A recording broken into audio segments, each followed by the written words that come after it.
Welcome to this tutorial on average aggregation across planning levels for percentage key figures.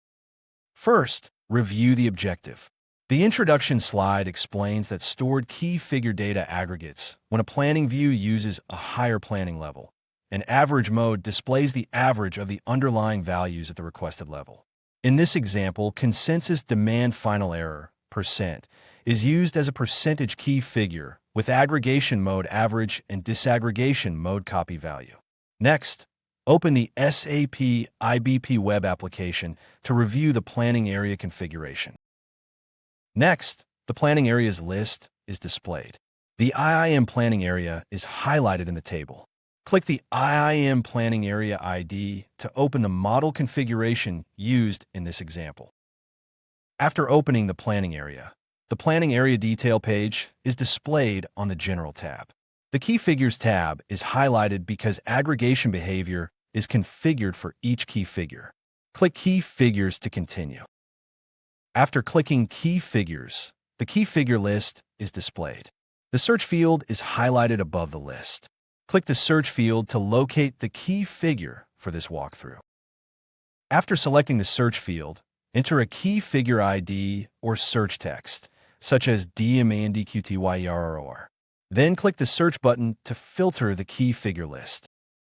After filtering the list, FINALCUSDMANDQTYERROR is displayed with the name Consensus Demand Final Error %.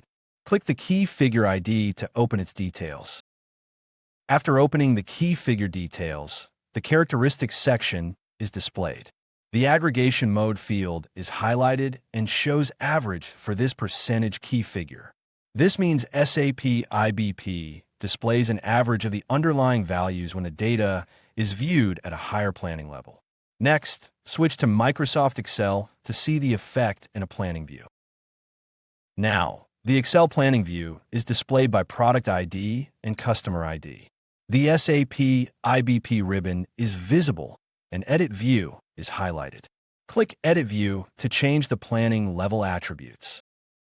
After clicking Edit View, the Edit Planning View window opens on Time Settings. The Attributes button is highlighted in the navigation area. Click Attributes to change the displayed planning attributes. After clicking Attributes, the All Attributes and Selected Attributes areas are displayed. Product ID and Customer ID are selected, so the worksheet currently shows data by product and customer. Clear Customer ID to aggregate the view to the product level. After clearing Customer ID, only Product ID remains in selected attributes. Click OK to apply the change planning level to the worksheet. After confirming the change, the worksheet refreshes and the section changes to aggregate data by Product ID. The Customer ID column is removed and the rows are shown at product level. For average aggregation, each product level percentage displays the average of the underlying customer level values for the period. In summary, this workflow first verifies that the percentage key figure is configured with Aggregation Mode Average, then shows the same key figure at a detailed product and customer level and at the higher product level.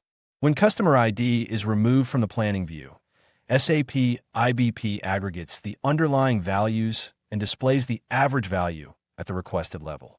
The exact planning area, key figures, attributes, periods, fields, settings, and values may vary by system setup. Thank you for watching this tutorial. We hope you found it insightful.